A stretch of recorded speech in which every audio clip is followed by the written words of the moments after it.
communicating the good. And I want to share with you a quick story. Maybe some of you have heard this. I actually heard it through here through New Skin. An individual named Joshua Bell. Anybody know Joshua Bell? I've heard of this. Incredible violinist, right? World renowned. Placed to sold out crowds throughout the world. I mean, in the places that you want to go.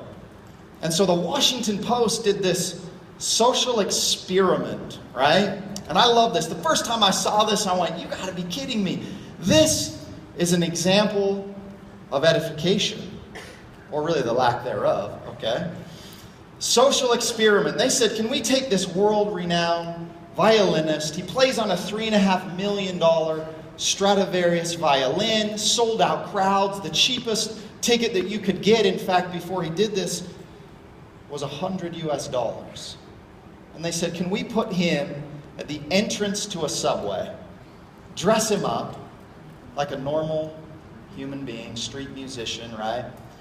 And have people walk past. Let's see what happens. How many people would actually stop and appreciate, listen, and go, wow, that's actually some really good music. I appreciate what you're delivering. I appreciate the presentation that Joshua Bell is presenting to me.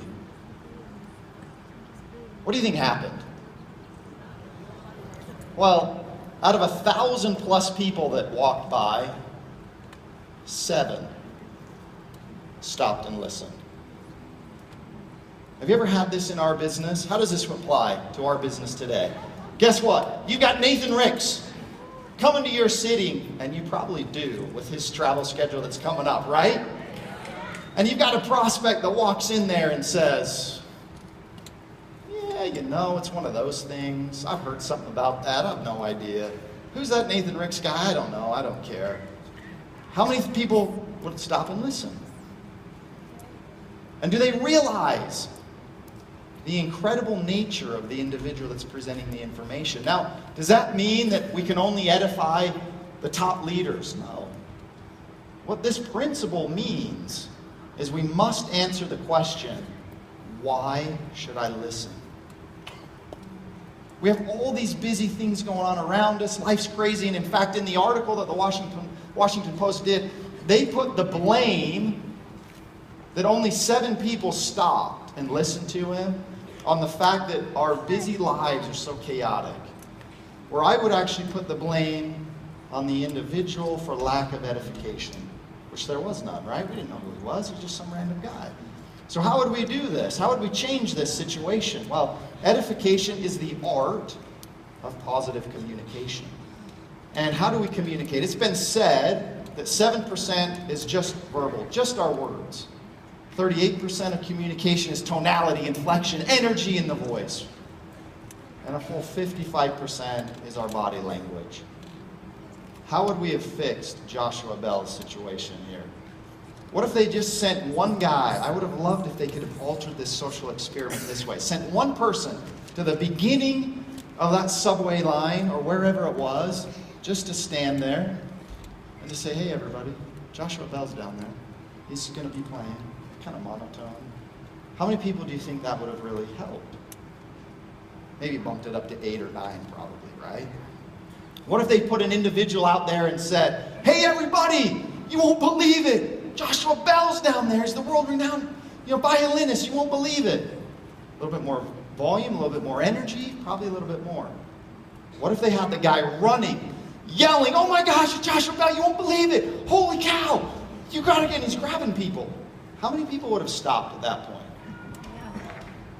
Probably 1,000, right? Probably everybody would have been like, man, there's a crazy guy out there running around with his hair on fire, and there's something going on, right? The point is there's practice in all this, right? You don't have to be super crazy, but you need to communicate, not just in words, not just in tonality, but also our actions. And so we do that every day. We do that when a presenter's coming on stage, as we're here in this auditorium. If you stand up, we are edifying somebody. As we clap, we are using our body. I was here the other night standing on my chair going crazy. I wasn't really saying anything. But you probably could guess from my body language that I was pretty excited, that I was appreciative of the individual on stage, and I valued the information that they were presenting. What is our communication, verbal, tonal, and physical, telling about this business that we're doing? How can this help? So how do you know, right? How do I know if I've done this correctly? Well, you'll know by their communication back. Have you ever presented to two different types of individuals? I love the lady on the left. I don't know about this thing. I got drunk here. Somebody hit me over the head and broke me, and I ended up in a meeting. I'm skeptical, right? Versus the individual who's like, oh my goodness, tell me more. This is the difference of edification. This is how you will know. And if you don't do it, you won't get an understanding. Now, do we need to be able to say all these incredible things about people? No. Let me give you a quick example.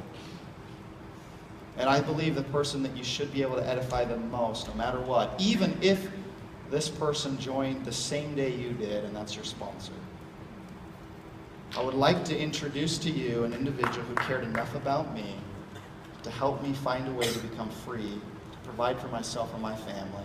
I would love it if you would listen to an individual. Here is his name. In my case, Kenton Worthington.